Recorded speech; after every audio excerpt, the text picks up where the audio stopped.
Hello and नमस्ते friends. मैं मनोज कुमार यादव, एक फाइनेंशियल डॉक्टर।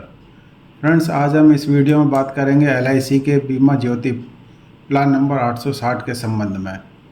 यह एक नॉन यूलिप एंडोमेंट पॉलिसी है जिसमें पॉलिसी टर्म से कम समय तक आपको प्रीमियम जमा करना होता है और इसमें गारंटी रिटर्न आपको मिलता है।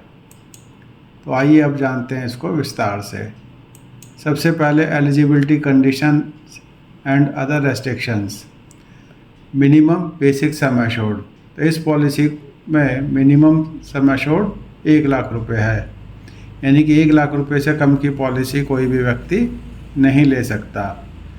मैक्सिमम बेसिक सम एश्योर्ड, उसकी कोई भी लिमिट नहीं है, लेकिन पॉलिसी लेते समय एलआईसी द्वारा व्यक्ति की आय और उसके स्वास्थ्य के आधार पर ही पॉलिसी दी जा सकती है और यह 1 लाख से ऊपर सम एश्योर्ड में 25,000 रुपये के मल्टीपल में ली जा सकती है पॉलिसी। पॉलिसी टर्म 15 साल से 20 साल तक होती है। प्रीमियम पेइंग टर्म, इस पॉलिसी में premium paying term policy term से 5 साल कम होती है, यानी कि अगर 20 साल की पॉलिसी है तो उसमें 15 साल प्रीमियम जमा करना होगा और यदि 15 साल की कोई व्यक्ति पॉलिसी लेता है तो उसमें 10 साल तक ही प्रीमियम जमा करना होगा। मिनिमम एज एट एंट्री 90 दिन पूर्ण होने चाहिए और मैक्सिमम एज एट एंट्री 60 साल और मिनिमम एज एट मैच्योरिटी 18 साल और मैक्सिमम एज एट मैच्योरिटी 75 साल। तो यहाँ यह देखने वाली बात है कि इस पॉलिसी में मैक्सिमम एज एट एंट्री 60 साल है, तो 60 साल वाले को व्यक्ति को अधिकतम 15 साल की ही यह पॉलिसी मिल सकती है। इसी प्रकार अगर कोई न्यू बॉर्न चाइल्ड है, यानी कि 90 दिन का बच्चा है, तो उसको यह पॉलिसी कम से कम 18 साल के लिए दी जाएगी। अब बात करते हैं इस पॉलिसी में अदर ऑप्शंस क्या क्या अवेलेबल हैं। तो सबसे पहले राइडर बेनिफिट्स। तो इस पॉलिसी के अंतर्गत बीमा धारक को पॉलिसी लेते समय 5 राइडर के ऑप्शन हैं, जिसमें सबसे पहला है accidental death and disability benefit rider और दूसरा है एक्सीडेंट बेनिफिट राइडर। तो बीमा धारक इन दोनों में से कोई सा एक राइडर ही ले सकता है। फिर है new term assurance rider, critical illness benefit rider और premium waiver benefit rider. Premium waiver benefit rider जो है किसी भी बच्चे की पॉलिसी पर ही लिया जा सकता है।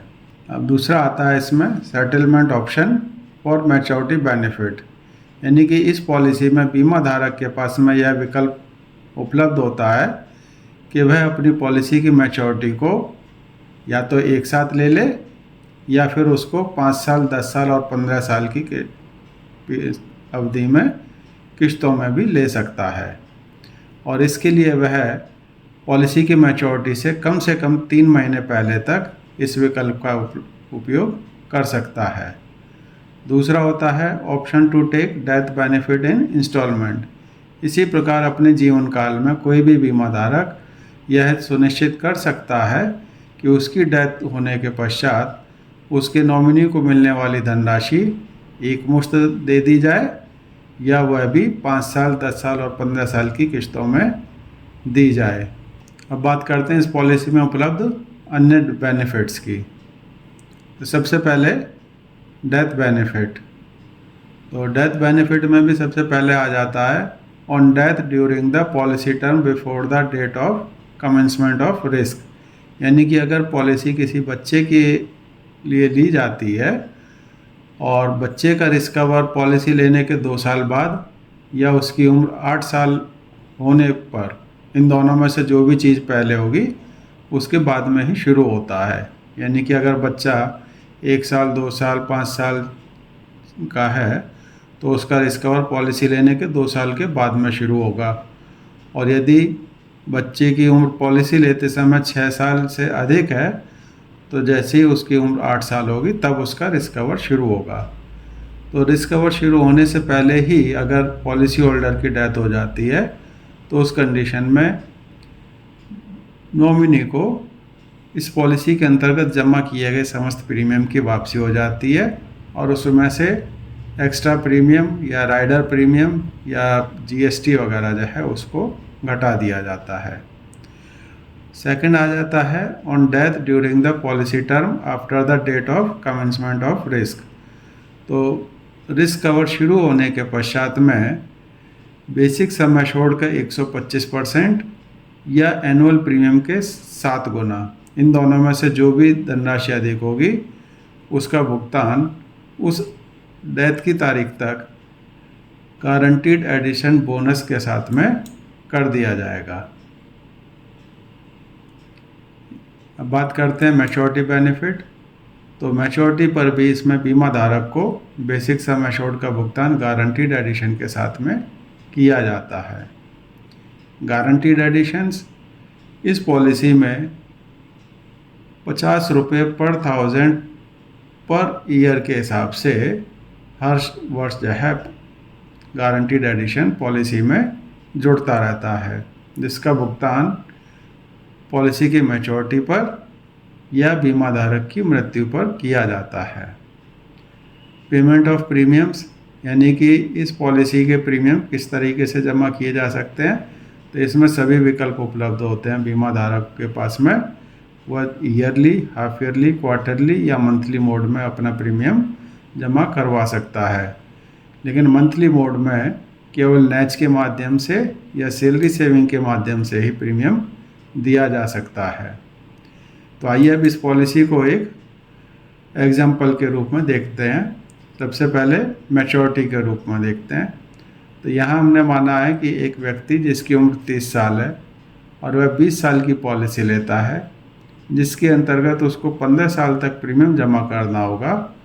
और यहाँ उसने 10 लाख रुपए सम एश्योर्ड की पॉलिसी ली है, जिसमें ईडीडीबी राइडर भी उसने 10 लाख रुपए का लिया है।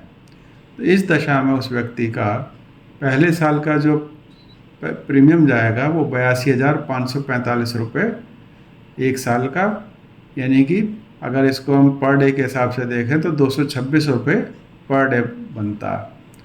और फर्स्ट ईयर के बाद में उसका प्रीमियम 80,767 रुपये सालाना, यानी कि 221 रुपये पर डे।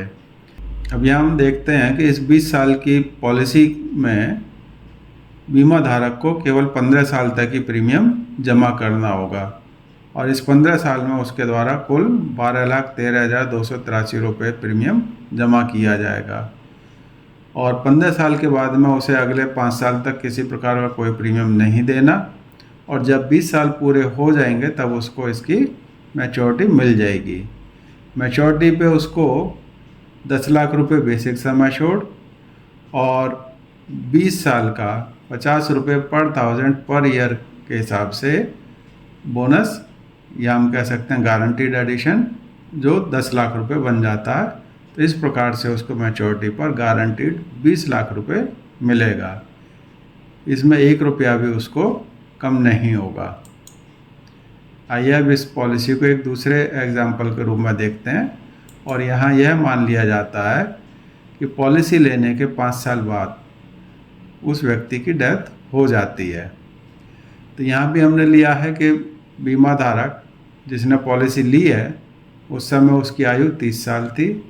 20 साल की पॉलिसी टर्म जिसमें 15 साल तक उसको प्रीमियम जमा करना है। सम एश्योर्ड 10 लाख रुपये, ईडीडीबी राइडर भी उसने 10 लाख रुपए का लिया हुआ है। यहाँ पर उसका पहले साल का प्रीमियम 82,545 रुपये और पहले साल के बाद में उसको जो प्रीमियम जमा करने थे अगले 15 साल तक, 14 साल तक, वो 80,767 रुपये सालाना।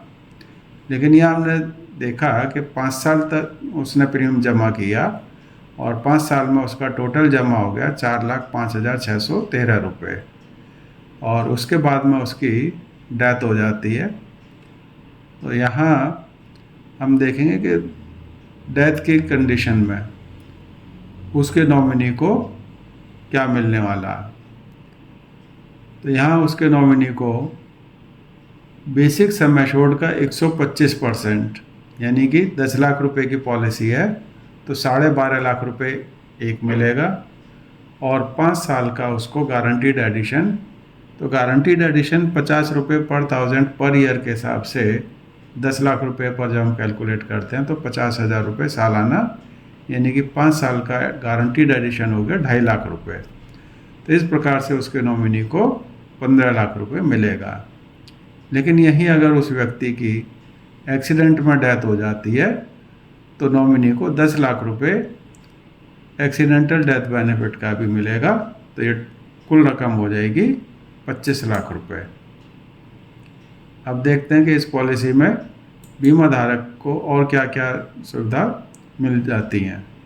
तो सबसे पहले ग्रेस पीरियड, यानी कि प्रीमियम जमा करने के लिए बीमा धारक को देय तिथि के बाद में भी कुछ समय मिलता है, जिस अवधि में वह अपना प्रीमियम बिना किसी लेट फीस के जमा कर सकता है, और इस अवधि में भी उसका रिस्क कवर बना रहता है।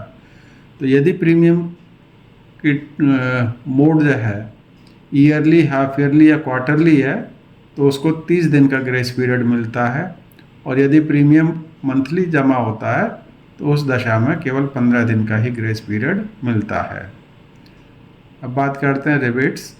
तो सबसे पहले मोड रिबेट, यानी कि अगर व्यक्ति अपने पॉलिसी का प्रीमियम ईयरली जमा करता है तो उसको टेबुलर प्रीमियम पर 2% की छूट मिलती है, और यदि हाफ ईयरली जमा करता है तो उसको टेबुलर प्रीमियम पर 1% की छूट मिल जाती है। इसी प्रकार से जब बीमे की धनराशि ज़्यादा होती है तो उसको हाई सम एश्योर्ड की रिबेट भी मिलती है। तो यदि व्यक्ति ने 1 लाख रुपए से 2,75,000 रुपये तक की पॉलिसी ली है तो उसको टेबुलर प्रीमियम के हिसाब से ही प्रीमियम जमा करना होता है। लेकिन यदि 3 लाख रुपए से लेकर 4,75,000 रुपये तक की पॉलिसी है तो उसको 4 रुपये पर 1000 बेसिक सम एश्योर्ड के हिसाब से प्रीमियम में छूट मिल जाती है। इसी प्रकार से यदि पॉलिसी 5 लाख रुपए से लेकर 9,75,000 रुपये की है तो उस दशा में 5 रुपये पर 1000 के हिसाब से उसको छूट मिल जाती है, और यदि पॉलिसी 10 लाख या उससे ऊपर की है तो 6 रुपये पर 1000 ये बेसिक सम एश्योर्ड पर कैलकुलेट होता, उसकी छूट उसको मिल जाती है प्रीमियम में। अब बात करते हैं रिवाइवल। तो यदि व्यक्ति ने ग्रेस पीरियड में भी अपनी पॉलिसी का प्रीमियम जमा नहीं करवाया तो इस दशा में उस व्यक्ति की पॉलिसी लैप्स हो जाती है, और इस दशा में उसका कोई भी रिस्क कवर नहीं रहता। तो यदि व्यक्ति चाहे तो उसकी ड्यू डेट जो थी, यानी कि हम कह सकते हैं कि फर्स्ट अनपेड प्रीमियम, यानी कि जब से उसने प्रीमियम जमा नहीं किया है तब से लेकर के 5 साल की अवधि के अंदर जो है, लेकिन मैच्योरिटी की तिथि से पहले ही वह अपना समस्त प्रीमियम जमा करवा के इस पॉलिसी को दोबारा से चालू करवा सकता है। अब बात करते हैं सरेंडर। इसी प्रकार से यदि व्यक्ति ने कम से कम 2 साल का प्रीमियम जमा किया हुआ है तो वह अपनी पॉलिसी को कभी भी सरेंडर कर सकता है, और उस दशा में बीमा धारक को गारंटीड सरेंडर वैल्यू या स्पेशल सरेंडर वैल्यू, इन दोनों में से जो भी अधिक होगी उसका भुगतान उसको कर दिया जाता है। लेकिन साथियों ध्यान रहे, पॉलिसी कभी भी सरेंडर नहीं करनी चाहिए। इसमें सबसे पहले आपको एक फाइनेंशियल लॉस भी होता है। दूसरा, जब आपने पॉलिसी ली थी तो अपने परिवार की आर्थिक सुरक्षा को ध्यान में रखा था, और आप पॉलिसी सरेंडर करके अपने परिवार की आर्थिक सुरक्षा को ख़त्म कर देते हैं। अब बात करते हैं पॉलिसी पर लोन। तो बीमा धारक ने कम से कम यदि 2 वर्ष का प्रीमियम जमा किया हुआ है तो वह इस पॉलिसी के अगेंस्ट में लोन भी ले सकता है। इसी प्रकार टैक्स बेनिफिट, तो बीमा धारक को अपनी पॉलिसी पर जमा किए गए प्रीमियम पर अंडर सेक्शन 80C छूट मिल जाती है। इसी प्रकार से बीमा धारक की पॉलिसी पर मैच्योरिटी या डेथ क्लेम की कंडीशन में भी अंडर सेक्शन 10(10)(d) उसको टैक्स फ्री मैच्योरिटी या टैक्स फ्री डेथ क्लेम का भुगतान किया जाता है। फ्रेंड्स, LIC की यह बीमा ज्योति पॉलिसी एक गारंटीड एडिशन वाली पॉलिसी है। तो यदि आप चाहते हैं कि किसी भी प्रकार का कोई रिस्क ना हो, यानी कि जैसे यूलिप प्लान्स में मार्केट के अप डाउन के रिस्क रहता है, इसी प्रकार से अदर पॉलिसीज़ में बोनस कम या ज़्यादा होने का भी थोड़ा रिस्क रहता है।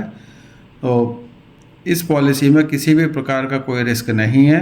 पॉलिसी लेते समय ही आपको पहले दिन से ही पता होता है कि मैच्योरिटी पर क्या मिलेगा। तो आप इस तरह की पॉलिसी लेना चाहते हैं तो यह आपके लिए एक बहुत ही अच्छी पॉलिसी है और आपको यह पॉलिसी अवश्य लेनी चाहिए। फ्रेंड्स, इस पॉलिसी को लेने के लिए आप अपने LIC एजेंट या यह वीडियो भेजने वाले LIC एजेंट्स को अभी फ़ोन करके पॉलिसी ले सकते हैं। फ्रेंड्स, यदि आपको हमारा यह वीडियो पसंद आया हो तो इसको लाइक, सब्सक्राइब और शेयर करना बिल्कुल ना भूलें और साथ में बेल आइकॉन भी ज़रूर दबाएं, जिससे कि हमारे आने वाले हर वीडियो की जानकारी आपको समय से मिलती रहे। धन्यवाद।